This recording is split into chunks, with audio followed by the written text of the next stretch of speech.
નમસ્કાર દર્શક મિત્રો, @ગુજરાતમાં આપનું સ્વાગત છે।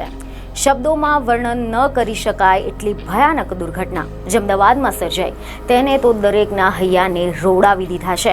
242 પેસેન્જરની સાથેનું AI-171 પ્લેન ક્રેશ થતાં અનેક લોકોની જિંદગી હોમાઈ ગઈ છે। ત્યારે કેટલાક પરિવારો હાલ તો શોકમાં ગરકાવ થઈ ગયા છે।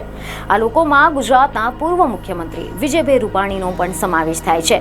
તેઓ પણ આ વિમાનમાં સવાર હતા અને આ ઘટનામાં તેમનું પણ દુઃખદ અવસાન થયું છે।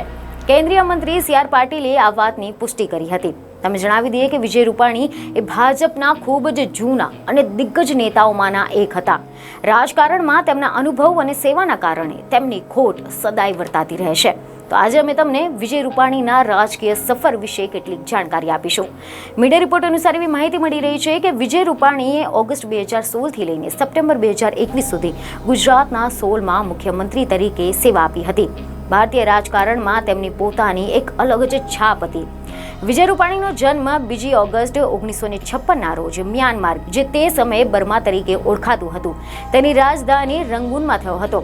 કેટલાક અહેવાલ એવા સામે આવ્યા છે કે વર્ષ 1960માં તેમના પિતા રાજકોટ ફર્યા હતા। જ્યારે રૂપાણી જૈન વાણિયા સમુદાયના છે, તેમના પિતા એક ઉદ્યોગપતિ હતા અને ગુજરાતમાં આવ્યા પછી તેમને અહીં જ અભ્યાસ કર્યો હતો। ધર્મેન્દ્રસિંહજી આર્ટ્સ કોલેજમાંથી બેચલર ઓફ આર્ટ્સ અને સૌરાષ્ટ્ર યુનિવર્સિટીમાંથી LLBનો અભ્યાસ કર્યો હતો અને આ જ દરમિયાન તેઓ ABVPમાં જોડાઈ ગયા હતા અને અહીંથી જ તેમને વિદ્યાર્થી કાર્યકર્તા તરીકે રાજકીય કારકિર્દી શરૂ કરી નાખી હતી। અહેવાલો એવા સામે આવ્યા છે કે વર્ષ 1971માં તેઓ જનસંઘમાં જોડાયા હતા અને શરૂઆતથી જ ભાજપમાં રહ્યા હતા। જેના બાદમાં વિજય રૂપાણી એવા ખરા નેતાઓમાં જાણીતા હતા કે જેઓએ શરૂઆતથી જ લઈને કોઈ પણ પક્ષમાં ન જોડાયા અને ક્યારેય પોતાની વિચારધારાને બદલી ન હતી। વિજય રૂપાણી ધારાસભ્ય બન્યા, રાજ્યમાં મંત્રી રહ્યા, રાજ્યસભાના સાંસદ રહ્યા અને ત્યારબાદ તેમણે ગુજરાતના મુખ્યમંત્રી તરીકેનો કાર્યભાર સંભાળ્યો હતો। અહેવાલ એવા મળી રહ્યા છે કે વર્ષ 2014માં તેમણે પહેલીવાર વિધાનસભાની ચૂંટણી જીતી હતી। રાજ્યપાલ બન્યા પછી વજુભાઈ વાળાએ પોતાની બેઠક છોડી દીધી હતી અને ત્યારબાદ પેટા ચૂંટણી યોજાઈ હતી અને આ પેટા ચૂંટણીમાં ભાજપે વિજય રૂપાણીને ઉમેદવાર બનાવ્યા હતા, જ્યારે વિજય રૂપાણીએ તે પેટા ચૂંટણી જીતી લીધી હતી।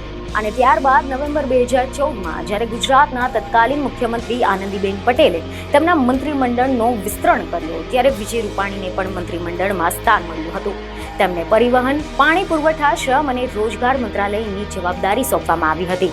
એટલું જ નહીં, વિજય રૂપાણીએ ફેબ્રુઆરી 2016થી લઈને ઓગસ્ટ 2016 સુધીમાં ભાજપના પ્રદેશ પ્રમુખ પણ રહ્યા હતા અને ત્યારબાદ 7 ઓગસ્ટ 2016ના રોજ તેમણે ગુજરાતના મુખ્યમંત્રી તરીકે શપથ લીધા હતા અને 2021 સુધી મુખ્યમંત્રી રહ્યા હતા। બીજને ખબરો સાથે ફરી મળીશું। ધન્યવાદ।